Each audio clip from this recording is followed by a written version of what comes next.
Hour 2 Overdrive continues, powered by FanDuel, bringing you everything from the opening line to the final score. Bryan Hayes, Yo-Dog, Jeff O'Neill, Jamie Noodles McLennan. We've got Chris Pronger coming up. Prong's well aware of playing at the Olympic Games, right? Playing for Canada in big tournaments. We'll ask him about the curfew and what the code of conduct was if anyone was caught doing the skeleton with no gear on at 4 a.m. Absolutely. And we will ask him, we will grill him if we have to. It is our journalistic duty to do so. And knowing Chris, he'll probably have a pretty good answer on that. So he's coming up here in a few moments. And role play level of concern a little bit later in the hour. Trade deadline in the NBA tomorrow. We're getting closer to the Super Bowl. And it does seem like there's always hype with the Super Bowl. It's always going to be there. But it feels more muted this year. I don't know if you guys are feeling the same way. Yeah. I think, it's in New Orleans, which just doesn't have the same bite as like Vegas or L.A. It's the repeat of what we saw a couple of years ago. It's the same players, same coaches, same storylines.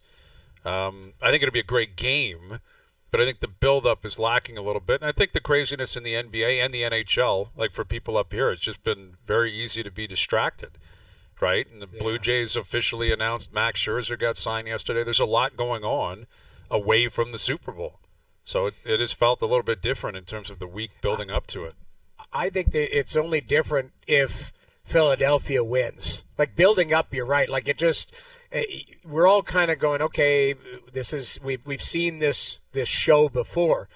But if somehow Philly shows up and makes a statement and wins this, now you go back and go, okay, how did this all happen type of thing. Like to me, I think we're all kind of just wake me up when this happens type of thing, or wake me up at the game because we've seen this song and dance before. I agree. That's the way I feel. I do think that the officiating conversation has heated up, significantly. Yeah. Travis Kelce was kind of pushing back on the media a couple nights ago, right? Like, why are you talking about it so much? Kind of in general, asking media members why it's been such a talking point, which would suggest to me it's bothering them, that people are taking a shot at their legacy, right? Well, the refs the media is bringing it up. You would think the opposition players would be bringing it up, no? Absolutely, and I think that's a concern for the league. There's nothing you can do. It's not rigged.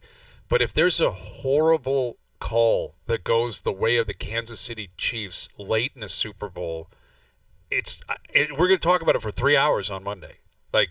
I'm hopeful that doesn't happen. I don't have a rooting interest one way or the other. I will bet on this game. I'll make significant bets. But in terms of having a dog in the fight with fandom, I don't really care who wins here. I just want to see a clean game, right? Like we talked about it last night. Well, just the officiating. There's going to be calls you don't like. Yeah, but you don't want the scenario where it's like, I can't believe they missed that or made that call. Right, exactly, Right. And that kind of took the shine off the Bills-Chiefs game, where a lot of the conversation was, should it have been a first down? Did they get the spot right? It takes away from the action. That was a great football game, Chiefs-Bills. I know. But, Hayes, when you have video that shows basically what happened, I thought that was a first down. I thought so, too. Yeah, so the normal reaction, think about if you're a diehard, and in the age of people having so many different looks, and Buddy had his friend there with his camera, and he caught a pic of it in a video. It's natural for people that are super fans to go nuts when you're looking at it. You always talk about the NHL and video review, and we talked about it at the top of the show. But as a player, you're like, why would I want to? There's so much at stake here. Why would I want to chew on a minus if it was actually offside? Mm-hmm. Right. So that's the player argument. And if you're a super fan of the Bills, you're watching that and you're like, there's the evidence right there. It was a damn first down. Why wasn't it called one? Especially when it goes to video review, what were they looking at? Well, that's the amazing thing is they looked at every possible angle. Right. And even the two refs saw it differently live on the field. One was like first down. The other one was waving it off. So there was immediately a bit of a disagreement on that. And it just happened to go in the direction of the Kansas City Chiefs, who are winners, who are great, who are a dynasty already. But it just adds to it. Where if it went the other way, you'd be like, all right, so be it. No one's going to shed tears for Kansas City, right? It also was adding insult to injury because Buffalo continues to knock on the door and they just can't get it done. And that's what continues to hurt. And, again, at some point they're going to implement a rule. or they're going to have the technology, or there's going to be a chip in the ball, and they're going to know whether or not it was a first down or not, and it might happen as early as next year. But that's not going to help anyone this Sunday. All right, we've got a few games in the NHL tonight. We had a bunch in the NHL last night. We were talking about the Four Nations face-off and what is the protocol at these big tournaments. Are there curfews? Do the veteran players have to keep people in line? If a veteran player has word or hears word that maybe some of the younger guys are having a very good time, what is the protocol in a situation like that? Let's bring in a guy who's been on both ends of the spectrum, right? The guy was on Team Canada when he was, 20, 21, and obviously later in his career as well. Here's Hockey Hall of Famer, good friend of the show. Here's Chris Pronger joining us here on the Maple Toyota Hotline. Prongs, take us through this process. Partying at the Olympic Games or at big, big tournaments, what is the general rule on that? That's a great question. I think it team to team, it varies. I've heard varying reports from different World Cups and things like that in the past. I know the U.S. teams have gone, you can look at it two ways. It's team building, or it's going to affect your play. And I would, in situations like this where you're throwing a bunch of players together, the quicker you can find chemistry, whatever that looks like, in whatever way you want to manifest that, whether it's going out, whether it's staying in, whether it's dinners and whatnot, I think it needs to be the total team. Everybody needs to buy into whatever you're doing so that everybody feels like they're a part of it, and you can grow that camaraderie and build from within. So, Prongs, is it true, though, that if you wanted something in an Olympic Village, you could, scan your passport and, you get a beer out of a machine or something like that? Is that just a made-up story, or have you witnessed that? I don't know. I don't know. I think you needed to do something, not necessarily when we were in Vancouver, but I think over in Torino and Nagano and things like that, when you're in different countries, I think you may have had to do something with your passport just to get out so that they knew you had your passport on you, not necessarily to get the beverage, more to, from a safety perspective, that you're able to get back into the complex. God forbid you lose your credentials or something, you can show your passport and be able to get back in. You mentioned chemistry and different players coming together, Prongs, and you were a leader throughout your career, but when you were a young guy on those teams, those Canada teams, what did you see from an older guy, whether it be a Mario or a different player like that, where you were like, I'm glad I saw that. That was leadership. Even in a small tournament, it might have been just something small, but did you ever see anything like that? Yeah, I think in 2002, obviously we won, so it leaves more of a mark on you, but how Mario was around the guys, Stevie Y, what he was doing every single day to be able to play, showing how badly he wanted to win a gold medal and what he felt like that would do for his legacy in his career, and to be able to do that, you see what it means to guys. And when you see that from those veteran players and guys doing whatever it takes to A, be in the lineup, and then B, play at the highest level, as a young guy, you're sitting there going, well, I need to leave everything I got out here. And it just elevates your play, and you just, the buy-in, when you see that, it just goes to that next level. Well, and when you were on the other side of it by 2010, I'm sure Drew Doughty was like, all right, there's Chris Pronger, there's Scott Niedermayer, watching you. Did you feel like, man, I'm getting old here and I got to be a real leader and I got to show them how it's done, or what? Well, yes and no. I mean, he did miss the bus in the last game. Really? I love that. I don't know if that's the leader's fault or if he's just dumb. But I was on the first bus, so I needed to get down and warm up these old bones. Yeah. And he said he was going to be on the second bus, and he may have slept in a little further and needed to come into the building with some of the fans as they filed into GM place at the time. Dude, so that must be a hellish feeling, man, to just the last game and you sleep in. Most people can't sleep, period. And by the way, this just goes to his mentality and how his outlook on life. He didn't even seem rattled. He just, we'll figure it out. I'll get in there. And clearly it didn't affect his play because he played great that game, and he got in just in a nick of time as we started our, I guess if the game was our 10:30 meeting. Oh, so wow. It was cutting it close, man. Interesting. Oh yeah, that is interesting. And their fans were. He got out of the taxi cab, and the fans were looking at him like, I'm coming in to watch you play. Like, what are you doing here? Just getting ready to go win gold. He probably played 24 minutes that night, too. Ho-hum. Yeah. Oh, he did. Yeah. It was a ho-hum night for him. All good. So, Prongs, going into, I don't know if you remember, I'm sure you remember vividly kind of how you guys won and everything, but was anything said in between periods heading into overtime? Were there leaders that stood up and made comments? Like, was there a lot of anxiety? Like, maybe take us in the room, heading into overtime and potentially some of the leaders that kind of showed the way. Yeah, Scotty was the first one to stand up and speak, and just, in as only Scotty can, very casual, matter of fact, low stress. And then I stood up. I'm just like, guys, we have this game in hand. We've been dominating the game, and just more to kind of quell the emotions and calm everybody down.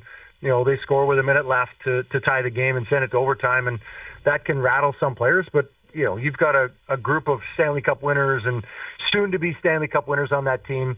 They knew the magnitude of the situation and what was at hand, obviously going into overtime and the gold medal match. But, as I think about looking around the room and looking at guys in the eye and seeing their faces, I didn't see anybody anxious or nervous or, I think guys understood what we needed to do. We needed to go out and execute, and we were going to be just fine. That's exactly what happened. We're chatting with Chris Pronger. In terms of the NHL schedule leading up to the Four Nations face-off, we have found ourselves on the show doing a lot of scoreboard watching recently, and I'm curious if you had an internal clock through your playing days where, maybe you hit February 1st or you get closer to the All-Star break or trade deadline or whatever, where you realize, okay, it's time to ramp up and, the cream of the crop will show who they are, and the teams that aren't, they're going to fade. Was it around this time on the sched? Was it like how did you generally react to the standings and watching it and planning for the playoffs? Yeah, take the Four Nations aside, usually mid-February, 2 months left, give or take. And normally by this part of the season, you're playing every other night. There's typically around 30-ish games left. So you're well past the halfway mark, getting close to the 2/3 mark, and you're now in that fast break home stretch where every other night, people are moving up and down in the playoff race. You're solidifying your spot. You're creating some gap and some distance between those that are chasing you. It can be very interesting, but it's also, and then you're prepping for the playoffs and you're trying to ramp up. And what little time they do practice now, I'm sure they're working on certain things that they know they need to be prepared for in the playoffs. And, whether you're Edmonton or Florida or some of the teams that have been to the very end at the end of the year, they're looking at what they did or didn't do well and working on, the coaches are kind of trying to get ahead of themselves on the pre-scouts and things like that and working on systems that they may want to implement. And it can be a taxing time of year, but it's the most exciting time of year and one that everybody looks forward to. How would you guess that Craig Berube is trying to prep his team for playoffs, something that they ultimately, Prongs, haven't had success at in the past? Like, what would it be, the small details, or is it just basically telling the best players that you need to elevate and play better? Like, how do you think he would be going about the preparation for playoffs? Yeah, I think he would be, with it being his first year, he's looking at what he has and probably the first 20 games or so, he's feeling out, roles and who's excelling, who's not, what he can do from a coaching standpoint to try to elevate their play and put them in situations to be successful. And then from there, looking at their systems and trying to figure out from a system standpoint how the players fit into that system. It's much easier for the coach to tweak the system to the players than it is for the players to change everything and have 20 guys change it up and go to a system. So, I don't think they're trying to reinvent themselves, so to speak, but but it's the way in which he's going to utilize players. It's the way he's going to push their buttons. He's going to know whether they like to be poked and prodded, whether they like to be coddled, whether they like to be left alone. Everybody's different. Everybody handles it in their own certain way. And I think he's going to have to do some things differently because, as you said, it hasn't worked to date. And they've got some questions in the off season. This might be their last time with this, Big Five or Big Six, however you want to call it. And they need to, put a stamp on this so that it's, a successful start to his coaching tenure. So, Prongs, you played with a lot of high-skilled guys that maybe not have been as physical, may not have been as engaged, in the regular season or, shied away from certain situations. But then, you would see them elevate in the playoffs. What would you need to see from some of these players? And I'm talking throughout the league, not just specifically about the Toronto Maple Leafs, but, you've been to the finals, you've won a cup. When you see players that are more tuned with just playing a skill game, what do you need to see from them to get them over the hump? Or do you know that they're engaged deep in the playoffs? Yeah, I think sometimes people get a little mystified with the term tough. And for me, tough is more, how hard are they on pucks? How are they able to really, come out with loose pucks, dig. It's not about how hard you can hit somebody. It's just getting in the way. It's sacrificing your body for your teammate, taking a hit to make a play to get the puck out. The blue lines become so important in the playoffs. All these little things that we talk about, showing your teammates how bad you want it. And that, if you're not one of those guys that's typically done that and now you're willing to do it, that just elevates everybody else. Like, oh my God, look what he's doing. I need to do that. And it just picks everybody up and they're able to get to another level that they need. They haven't been able to get there yet. And I think that's something that they can really focus on that's going to get total buy-in from everybody. Quality goaltending, sound defensive play. And frankly, to be honest, they need to get timely goal scoring, which they have not had in the playoffs. Yeah, that is 100% true. That is what is always perplexing is, like, specifically the Leafs, Matthews, Nylander, Marner, these guys are uber. I mean, Matthews is the best goal scorer in the world. The regular season, he's been the best 5-on-5, everything. And come playoff time, it hasn't been there, and they're in their 9th season. And now, having said that, when you look around the league, typically what happens is the top two lines cancel each other out.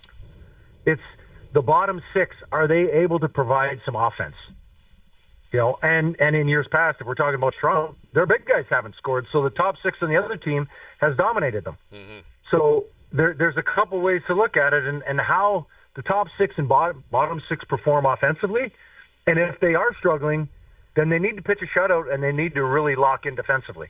And what are they willing to do to make that the focal point and buy in and get everybody on board to do that? Because some games you're going to win 2-1. Other games, they might be 5-4, and you might be feeling better. You might find a hole or what have you. And you need to be able to bounce around a little bit and figure out which style of play you want to use on any given night, depending upon power plays and whatnot. We know those are tight. You typically don't get a lot of those. So, as the game progresses or the series progresses, you never know what you're going to need. With Chris Pronger. So we were talking a couple of weeks ago about how Alex Ovechkin had set a new record for the amount of goalies he had scored on. And Noodles, he got you twice, I think? Just once. He only got you once. I only played against him once. Okay, I wouldn't him. say that. You played against him for a couple of years. And Chris, you would have played against him a lot. Do you have any stories of Ovi? Like, is there a defense? Is there equivalent of a goalie getting got, quote unquote, by a forward in the same vein in terms of defense? Like, any moments you can remember playing Ovi where you're like, man, look at this guy, or look what he just did? Yeah, early in his career, being in Anaheim, I didn't get an opportunity to play against him very much, and he was still very young and kind of coming into his own. When I got to Philly, a little bit more. And by that point, some of these highlight reel goals have already been scored. And so it's just a matter of not biting on anything and knowing he's either going to want to shoot through you, and you talk to your goalie beforehand on the power play. This is what I'm trying to do, where I'm trying to make him shoot towards so that you know where to look and you know where to stand. and just conversations like that so that you understand he's going to get his shot off. He's going to get his looks. And it's just a matter of, are you making him miss the net or are you making him hit the goalie? Right. And the guy's he's chasing Gretzky, and like these empty netters, man, every night he's sneaking one in, and he snuck one in last night, but they all count. I love seeing them, man. It bothers some people, but I love it. Well, hey, listen, I mean, are we going to go back and look at how many Gretzky got? He got a ton of empty netters, too. Yep, Yeah, he had a lot. everybody did. He had a lot. Pavel Bure, I was told Pavel Bure would hit his grandmother head first into the boards to get an empty netter. That's what I was told. Ray Whitney told me that. I was No, you screwed up the sentence for a breakaway. He would do it for a breakaway. Yeah, they all count, true. man. They all count. That guy, I remember watching him from the bench one time in Florida, and I remember saying to myself, I would love that routine. He literally walked to the blue line and then stood there. But the thing was, if he got a breakaway, he was going to score. So it was like, that was his way of doing business. It was crazy to watch, though. Yeah, and you know what? I have no problem with him getting these empty netters. I mean, listen, it's part of the game. And, That's right. Yeah. You know, That's right. what I would say, though, is as we get, we talked about earlier, as we do get closer to the playoffs and these games become more and more meaningful, is he going to be out there or is he going to be cheating for these empty netters and they go the other way and score and now it's a tie game, or now, it creates a little bit of an issue at times with how they're defending, with him looking to get these extra cookies. Oh, yeah. He's got his foot over the boards, man. The goalie gets pulled. He is going on the ice. He's like Reg Dunlop. He's yelling for guys to get off the ice. You're off, and I'm going on.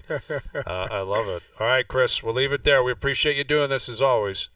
My pleasure. Thanks, guys. There he is, Chris Pronger, joining us here on the Maple Toyota Hotline. Joe from the Bridge sending in the top 3 empty netters in NHL history. Top 3 players with the most in history. The first 2 will not surprise anyone. The third one, to me, is shocking. Alex Ovechkin's got 63 empty netters now in his career. That's the most ever. Wayne Gretzky had 56. So Gretzky had a lot himself. Marian Hossa is third with 40. I could see that. Well, he was heavily relied upon. He was a great player and a guy that the coach would always say in the last minute of a game, get out there. And he played on really good teams. Yes. Right? So a lot of leads, A lot of winning. I guess, too. I could see that too. He was a really good 200-foot player, and we all watched him get hit by Rafi Torres and our buddy Tyson Nash. Cleanest hit ever made. Nasher saying that's the cleanest hit he's ever seen. We got to play that again. Is it actually on the that. game tape where he's like, that looks good to me? Cleanest hit I've ever seen. I swear that, because Nasher, I'm going to see him this weekend. Nasher always says that he had death threats. Like, he had NHL security got involved and stuff. Because that was, like, there were people that were really outraged and pissed at him. Like, they were calling more and so than at threatening him and Raph. stuff. Like, Raph is Yes. walking down Michigan Avenue. People, hey, Raph, how are you? Nasher needed, like, Secret Service. Yes. Like, yeah. they You were see him all the time at your golf course. Does that hit ever come up, Hayes? Or is that where people always go up and say, man, I remember that hit? Like, does he have to talk about that on a daily? I don't think so. I mean, I wouldn't be surprised if people brought – because that wasn't the only one. He had some monster hits in his career, man. Rafi hit – like, he had some huge hits. But he's still jacked, Raph, man. He looks like he could still crush anybody if he wanted to. And he looks like he probably wouldn't be in the mood to talk about much when you see him. Like, if he's working on his short game, I'd leave him alone. It's one of those, like, he's an awesome guy. He's a really great guy, and he's one of the kings up there at Cop because he's been there forever. Everyone loves him. He's a great guy. Plays with everyone, but you know what it's like. Like, if you're on the range, hey, how are you? I don't think anyone's coming up saying, hey, what happened with Hossa when he came across the middle? It's a little bit of a tough icebreaker. It's a head turn, and this combo's over. It's actually keep walking. I think your tea time has arrived. Man, oh man, that was a huge hit. Huge hit, man. Huge hit. And the thing is, in a different era, it would not have been a suspension. Yeah. Like, that's the truth. We got to get Joe to try to find the audio of that. If we can get Nasher saying that's the cleanest hit first I've round, ever seen. I believe, right? Phoenix, Chicago, and that's why Nasher was calling it, because in the first round, local TV. Well, didn't Raf get 25 games? Yeah, he got a lot of games. He got a lot of games. He got a lot of games. He had that hit. He had the hit on Seabrook, too, against Chicago behind the net. Oh. That's the thing. Like, Chicago, I don't think Raf. I don't know if they love him in Chicago.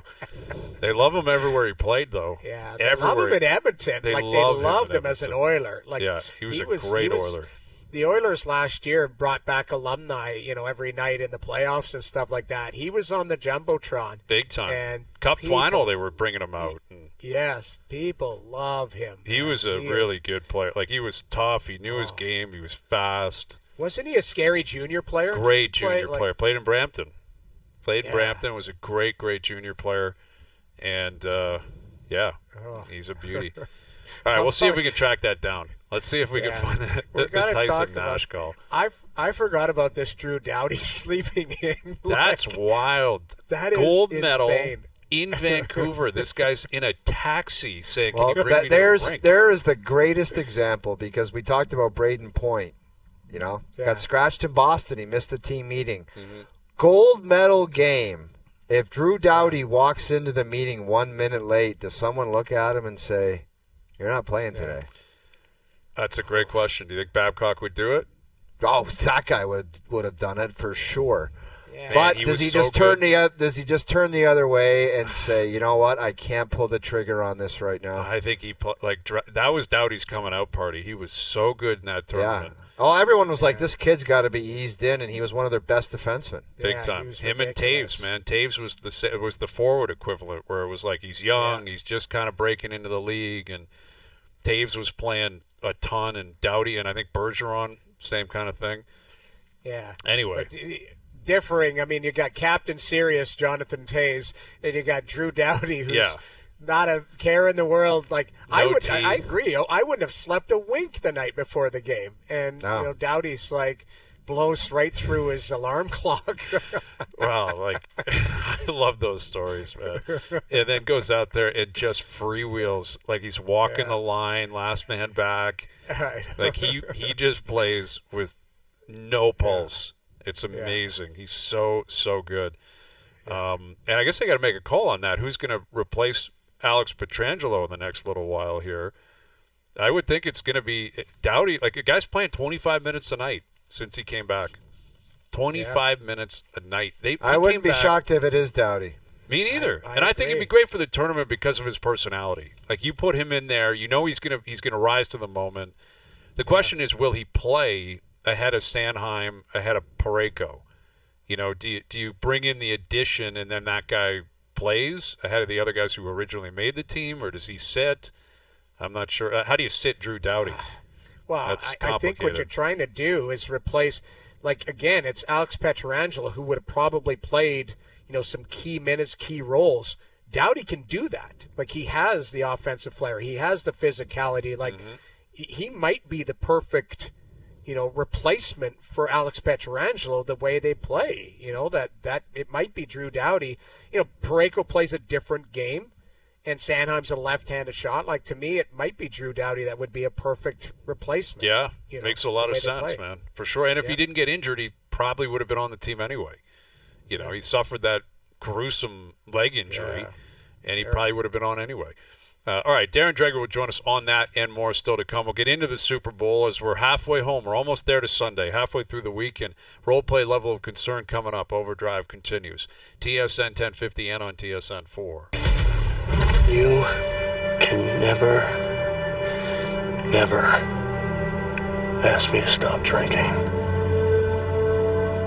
Do you understand? I do. I really do.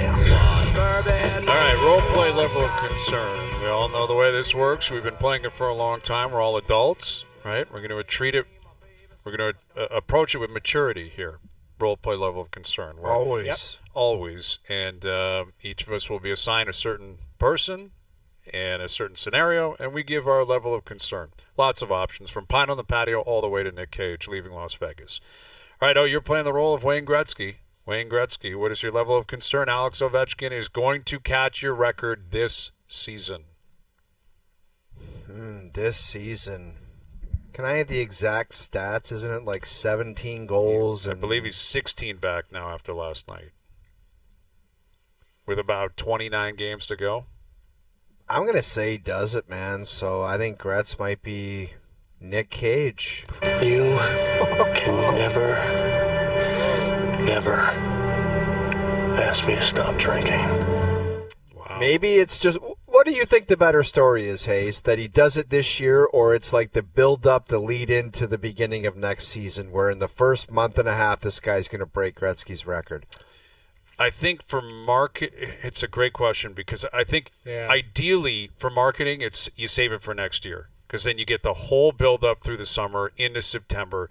But you're risking he gets injured in camp, right? Something goes awry. It gets ugly. It gets, he doesn't have a good start, and something just goes wrong. And right now it's the perfect storm where he's red hot. The team's the hottest team in the league. For him to catch it in game 81, game 82, and catapult you into the playoffs, it's pretty incredible as well. Yeah. Like in terms of storytelling. I'm the same way. I think it's this year you want it to happen because, like Ovi, you're right, empty netter. But I called a game where Washington won 1-0. He scored the OT winner. Like they had him out there at 3-on-3. So I mean, I think it's the better story. Is doing it this season as far as how great Washington has been. They're just not focused on getting Ovi the goals. They're a first place club. So it kind of, to me, it would tie into this surprise season that the Capitals have had. So it's just a cherry on top this year for me. Big time. But I think if Gretz is looking at it, he's like, what would stop this guy now? Like nothing at this point, man. The guy's never going to stop playing until he beats it. Yeah, he's he could easily go play some garbage teams and have a couple hat tricks in a row and then be like, we're not far away now, folks. So well, exactly. If he's inside 10, if he's got 10 goals with 12 to go, 13 to go, this guy has proven that he is incredibly special, and he's up for the moment, right? He's not going to be overwhelmed by it, and he's probably going to do what Gretzky did back in the day and just score 5 in a night to do what he had to do. Like, I wouldn't put anything past him. All right, Noodles, you're playing the role of Brad Marchand. Brad Marchand, the captain of the Bruins. What is your level of concern if the Bruins miss the playoffs? They will not sign you to an extension this summer. I'm Rick Bushwood. 6 Busch Light, 6 Bud Light, and I love them, tall boys. I like that. Here's why. I wasn't going to be a part on the patio. Well, I know. But here's why. Because I think they respect him enough that they might go to him and say, you know what, because Cam Neely has been on record saying, we're gonna monitor this and go one way or the other. Mm-hmm. We're either going to, if we believe we're a playoff team, we're going to add at the deadline. But if we don't, we're going to reset and head the different direction.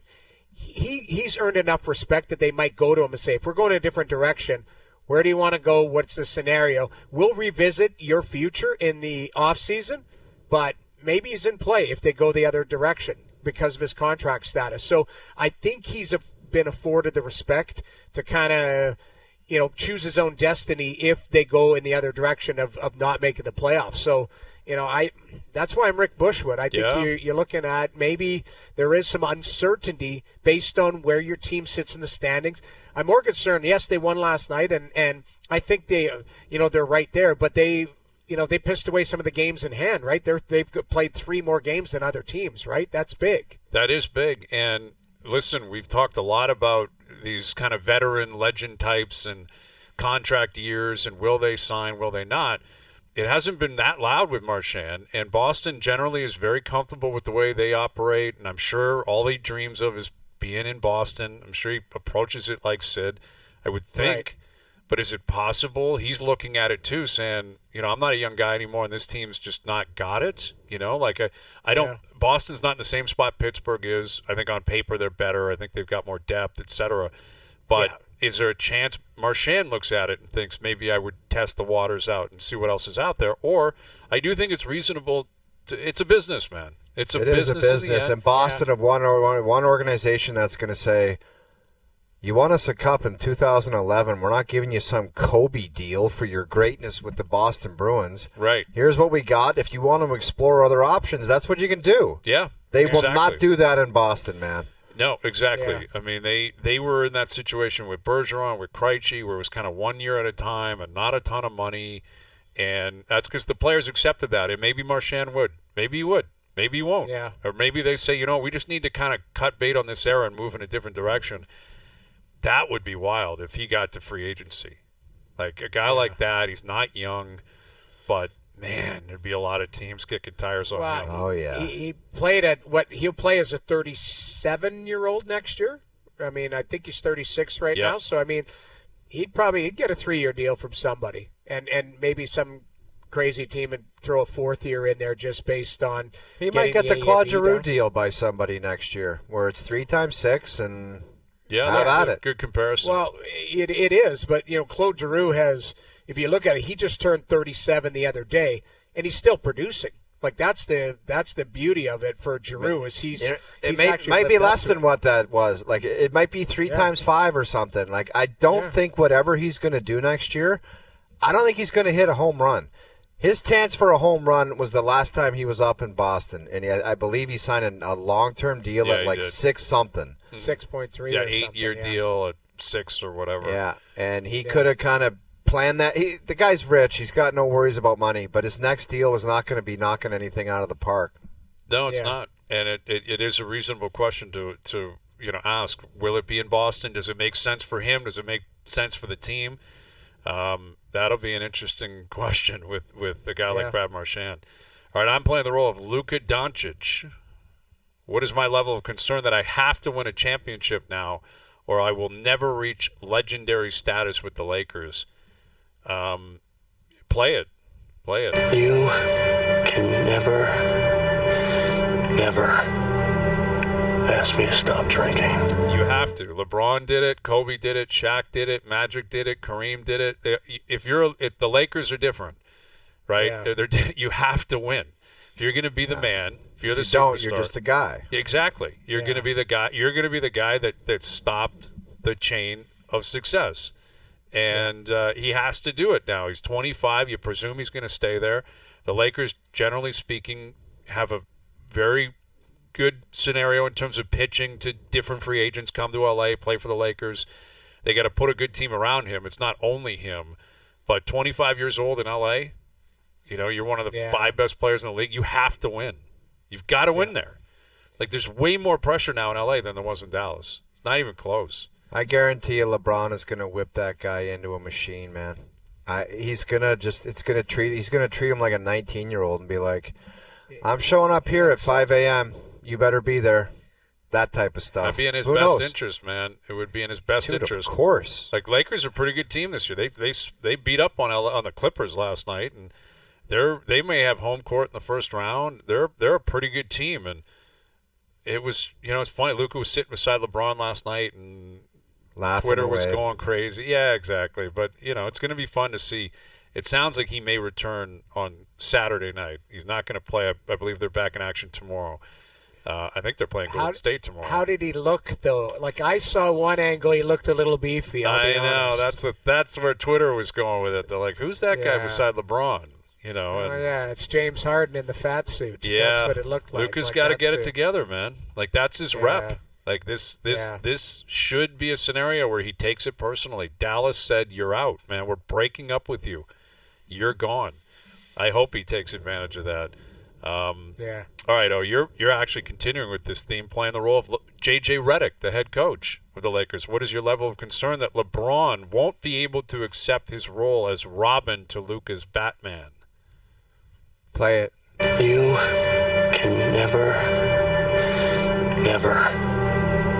ask me to stop drinking. Because Bron, you think of him as the ultimate competitor and he'll do anything to win. But I think when you tell old Bron that maybe he has to take a back seat a little bit and he ain't the guy, I don't think he likes that, man. You're bang on. Like, I was going to say something in the last chat. You're like, he's going to take him under his wing. I don't know. Like, I feel like Braun's, he's got a big ego. We all know that. Talks about himself in third person and, Instagram and all that. Backs it up, too. All-time great. Yeah. All-time great. I get that. Listen, there's no debating Earns all-time the great ego, and all but that. definitely But has it's one. just, I feel like guys like that, Father Time catching up, and all of a sudden this guy blows by you. I think there would be some chippiness to And his it's the first attitude time about it, anyone right? said, like, this play doesn't run through you, Braun. It runs through. Yeah, it's the new guy. It's kind of it's an old school Godfather 2 reference, but it's like a Hyman Roth scenario where LeBron's like, yeah, I'm not going to be around much longer. And it turns out old Hyman was like, I'm going to be around for a long time. And I'm not interested in doing business with you. And I'm still the man. And I think there may be a Hyman Roth scenario here with LeBron and Michael Corleone being, Luka, because But it's crazy, Hayes. that's what he because knows. You would think they'd look at it and be like, I can do great business with you.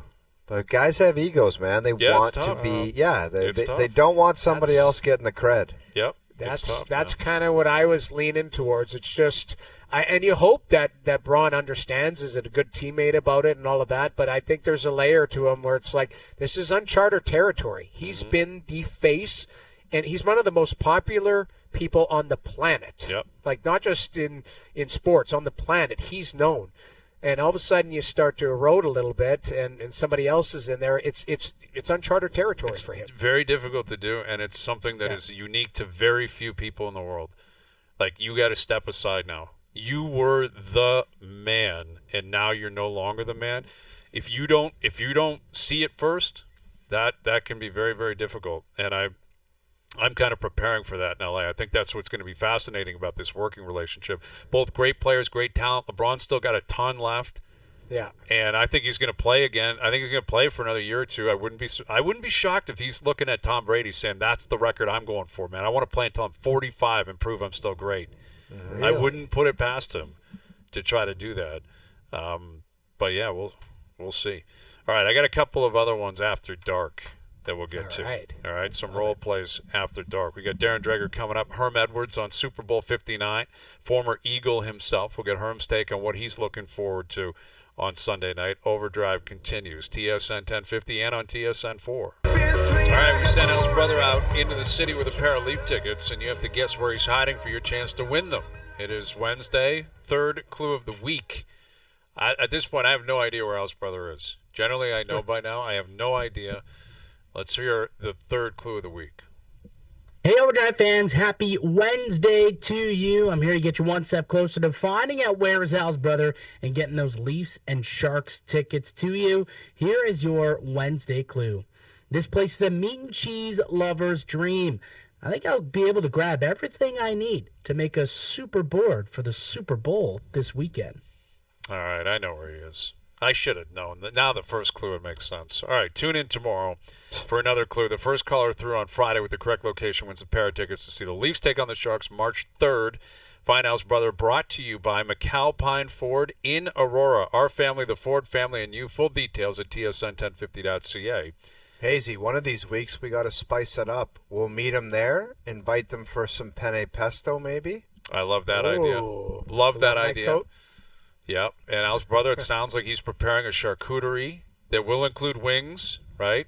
Very rare. Oh, yeah. You rarely see that. But I Al's forgot about that. That's a great Al's brother fact. His charcuterie board has wings on it. Has wings. Can you on imagine the spread that he's going to have on a Super Bowl spread? Like, there's... It'd be outrageous. We're going to have people posting their pictures of Super Bowl spread because they go all out. We should do that, right? Like Dregs does the outdoor rink stuff on Christmas Eve. We'll do feed bags on Super Bowl. Yeah. We want OverDrive food feed bag. Absolutely. But, dude, the thing with Dregs, that guy's committed from 5 a.m., maybe earlier, till like midnight of that day. After an hour, I'd be like, okay, I've seen enough, like, charcuterie boards. Yeah, it's a lot. Yeah, he does it all day long on Christmas Eve. He loves an outdoor rink. He's really he loves that. Really committed to it. And have we established what we're betting on yet on Friday? Like, has Doogie, the commissioner, has he snapped out of his stupor there? Doogie, do you have any thoughts on this? Pipe up. Like, you know what we're doing come Friday? I've mentioned it in the group chat multiple times. Okay, So- but I thought we I declared that haven't we read didn't like the original one. I supported your first one, Doogie. I know but you these did. two did not. Like, Luke No, went you know over what? the top. Well, we'll play the game, man. That's That's- all you can do in this business is just shake your head and say, fine, let's go ahead with it. Okay, Doogie. But if you want to make any adjustments, you have 48 hours to do that. Okay. No, that's do fair. yourself a favor and don't run it by us.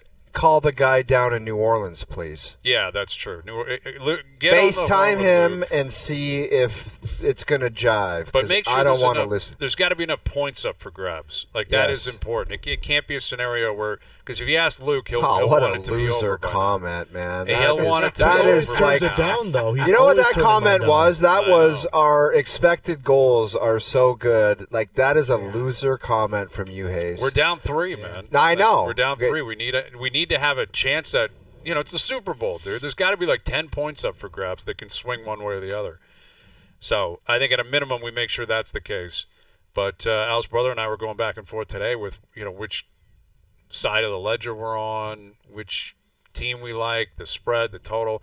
But we need to know props. What are we playing? We got to have an idea of where we're going. And I want that information by tomorrow so we can prepare on Friday. Let's have a little segment tomorrow where we lay everything out. Okay, Doogie, there it is. All right, you got about 22 hours. Sounds good. To make sure that we've got this figured out. All right, final hour coming up. Darren Dreger will join us. Herm Edwards, our best bets still to come as well. We got to do some picks too, golf picks for Waste Management, man. Got it for the Waste Management. We'll mix in a 5-pack with a Canadian. We have to do that as well. Overdrive continues. TSN 1050, soon to be up on TSN 2.